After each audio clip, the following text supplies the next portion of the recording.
I'm going to cut right to the chase. Necrochasm is one of the best weapons I've ever seen implemented in Destiny 2.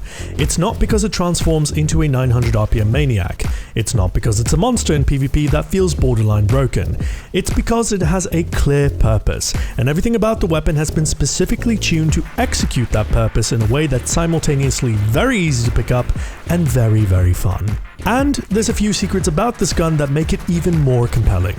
Let's get into it. Necrochasm is a kinetic slot, exotic rapid-fire auto-rifle that drops from the quest you receive after you complete the Crota's End raid. The quest begins by giving you Husk of the Pit, a white auto-rifle with 15 zoom and terrible stats. It's a wayward and unremarkable affair. The only reason to be using this is to kill the 100 hive needed to proceed to the next step, which gives you Eidolon Ally. This is the legendary version Necrochasm with one of the better PvP perk combinations for a rapid-fire auto-rifle. It feels remarkably solid for what it is, even if Chroma Rush and Rufus's Fury feel better. At this stage, collect enough oversouls from completing triumphs and encounters from Crota's End, and you will unlock Necrochasm. Immediately upon using it, you'll notice just how much more stable and solid it feels, no doubt thanks to its 94 stability and 17 zoom, which give you the confidence to use this gun well in just about every area of the game. That stability, paired with the recoil direction of 85, means that the only thing you're going to hate about using this weapon is your own aim with it. It's so smooth and easy to use that it almost gets out of its own way whilst you figure out how best to apply it.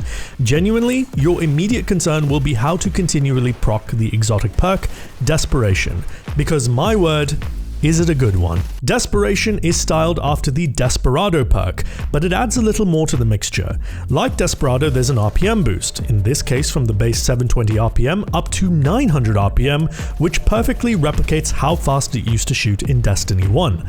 But unlike Desperado, Desperation improves your stability and aim assist, inviting you to continue spraying down the bullets to your heart's content. Getting precision kills with Necrochasm creates a Cursed Thrall explosion, an effect with very high chaining potential. If any target is near the initial explosion, they'll have their health taken down and be subject to damage over time. If that damage over time kills them, they will also explode. You can very easily clear entire rooms with one kill, provided that the enemies are close together. Reloading after this precision kill activates Desperation, and chained explosions refill the magazine completely and reset the timer. Once you manage it once, it's all you're going to want to do. Luckily, it's not at all that difficult. For PvE, the best everyday test for weapons is going to Neomuna and seeing what damage you can put in, since you're locked to being 15 light levels under every opponent. It's largely a feel thing, sort of equivalent to the eye test in sports. Does this gun feel good enough to deal with the enemies in front of it? And honestly, the answer is a resounding yes. Now, being an exotic, it does benefit from the additional 40% damage to minor enemies, but even against mages, I felt like the gun was putting in the work. With Desperation active, the DPS was substantially higher. I was still doing the same damage per shot, but it effectively felt like I had kill clip or a couple of stacks of rampage going. I never once felt like I was using the wrong weapon for the situation. The Cursed Thrall explosions hit just as hard too, easily chaining with the right amount of enemies nearby. There was no issue in getting Desperation going, and certainly no issue keeping it going. And with auto-rifle anti-champion mods this season, I've found little reason to switch off it so far. It pairs beautifully with my Controlled Burst Eremite and Bait and Switch Apex Predator for the tankier enemies. With the recent buffs to auto-rifles in PvE, on top of the flat 40% exotic buff, it turns out that this weapon is a monster at ad clearing. It really should not be a surprise, since this is what it was designed to do. This is its purpose, from the fire rate to the base stats to the very ethos of this weapon. Kill as much trash mobs as you can, the gun. Necrochasm reinforces this with the Cursed Thrall explosions and generously rewards you when you can chain them. With added stability, aim assist, and RPM, this gun begs you to get multi-kills all the livelong day, which in turn generates special and heavy ammo for you because it's an exotic primary. The Catalyst, which gives Outlaw to the weapon, will only aid this process and further embolden the player to go for those precision kills. I would love to be able to tell you that the Catalyst is the final piece of the puzzle, but the drop rate to get Essence of Oversoul right now for the Catalyst is absolutely abysmal. I'm not sure how much you need, but at the current speed I think you'd be lucky to get it this season. However, this is the sort of issue I'm sure Bungie will patch to be less painful. But there's something you need to know that even further reinforces the ad clear nature of this exotic. and that's the fact that the Cursed Thrall explosions are actually arc damage. Okay, sure, what's that got to do with anything, Nomad?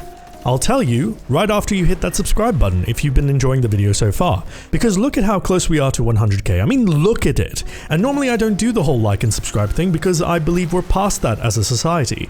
I believe in the goodness of man and the inherent fallacy of the virtues of meta. As I was saying, the Cursed Thrall explosions are arc damage. You'll notice sometimes that after using this weapon for a little while, you'll get amplified, a result of the kills from chained explosions. That's pretty interesting, as it means that any exotics that rely on the whole final blows with a damage type matching your subclass shtick synergize with Necrochasm. As an example, here's Necrochasm with Mantle of Battle Harmony, doing its best impression of the Fast Tether Super Regeneration build. Granted, it's for Storm Trance or Chaos Reach, but it's still a very fast super that can come in very handy. This is working because it's counting the Cursed Thrall chained kills as arc weapon kills, boosting the super energy per kill. This also works with Verity's Brow for Warlock and Precious Scars for Titan. Verity's Brow juices up your grenades, whilst Precious Scars heals you and nearby allies when you get a kill. Warlocks also have Chromatic Fire to supercharge the Cursed Thrall explosions, which can clear entire rooms from one kill on Neomuna. It's ridiculous. Sadly, no exotic exists right now for hunters with a similar kind of functionality, but truth be told, I don't think you're going to care all that much. Being amplified is reward enough, especially for that Assassin's Cowl build you have lying around. Now, in PvP, this gun feels really good. It is a rapid fire auto, so range is somewhat on the limited side compared to 450 precision autos like Amade R2, but it's a solid mid-range dueler. At its base, it's a 0.75 second time to kill at all resiliences, though the crit ratio depends on what resilience your opponent is, stats on the screen now.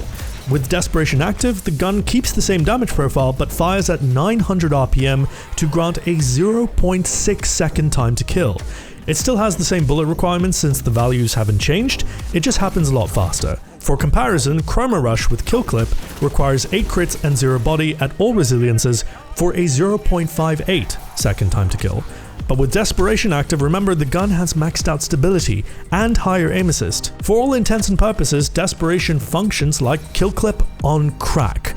It's Compound V for Necrochasm, and to make matters worse for your enemies, the Cursed Thrall explosions can absolutely 100% kill another Guardian if they're close enough. This weapon, even in its base form, is ridiculously strong thanks to the 94 stability and 85 recoil direction.